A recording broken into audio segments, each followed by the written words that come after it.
Je suis Chantal Michaud, je suis organisatrice communautaire de profession. En 1971, je travaillais au service social aux familles et j'ai travaillé à la mise en place des ateliers en 1973.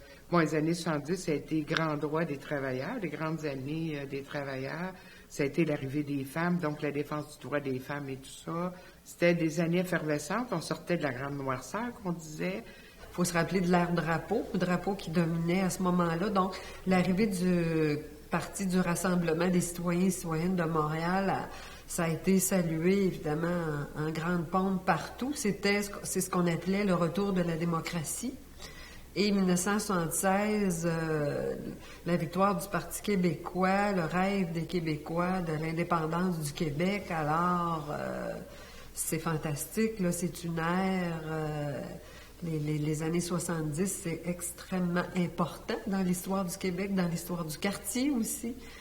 L'effervescence, la puissance qu'on avait, qui se dégageait, que finalement on pouvait tout faire.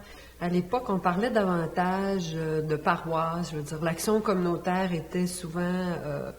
se réalisait autour des paroisses. Par exemple, on avait la paroisse Saint-Louis-de-France, on avait la paroisse Saint-Jean-Baptiste et aussi on avait la paroisse Saint-Enfant-Jésus.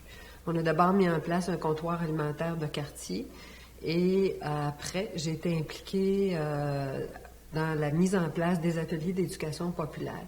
Je suis René Laviolette, je suis organisateur communautaire de profession.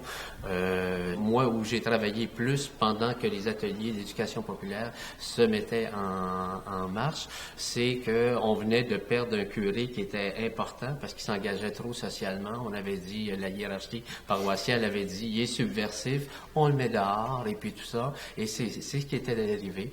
Et puis, en simple laïque, moi, j'avais décidé de relever le défi de dire, c'est pas parce qu'on envoie un bonhomme que son idée meurt, tu sais. Fait qu'on a décidé de continuer l'engagement. Et puis c'est là qu'est né, là, nous, de mon bar, mon rôle a été de poursuivre un engagement, là, que ça s'appelait le projet C'est pas fini.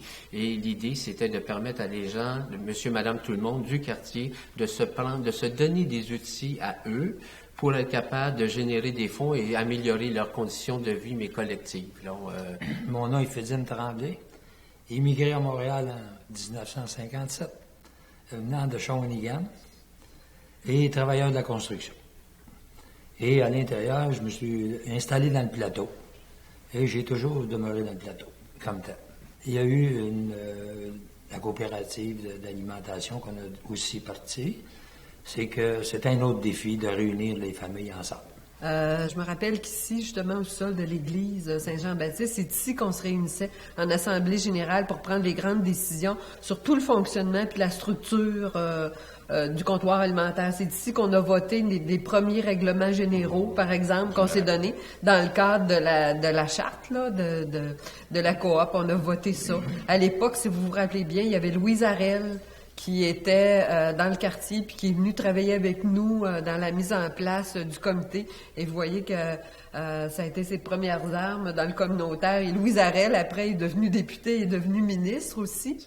Et puis, à ce moment-là, il y avait pas mal une bonne mobilisation déjà qui était commencée pour être capable de regrouper du monde. Et puis, facilement, on avait des réunions de 30, 40, 50 personnes. Là, et à l'époque, c'était pas peu dire là, de réunir 30, 40, 50 personnes pour une coop alimentaire. Et puis, à ce moment-là, mais il y avait différentes tendances là, dans le mouvement, parce que dans le fond, il y avait le marxiste-léniniste, il y avait le judéo-chrétien qui était là, il y avait le citoyen bien ordinaire qui venait prendre sa place et puis qui lui avait le goût là, tu sais, de dire je vais économiser puis je vais en savoir plus et puis tout ça, comment ça fonctionne, tu sais. L'important dans tout ça, c'était que chaque personne était accueillie dans son incompréhension ou sa compréhension ou sa façon de voir les choses, qu'on écoutait aussi beaucoup les gens, puis qu'on essayait de s'entendre, parce que pour nous autres, c'était l'objectif ultime, dans le fond, c'est que ça marche, notre comptoir alimentaire. On venait de le mettre en place, on y croyait, puis... mais ça a demandé une bonne dose d'adaptation puis des discussions assez épiques.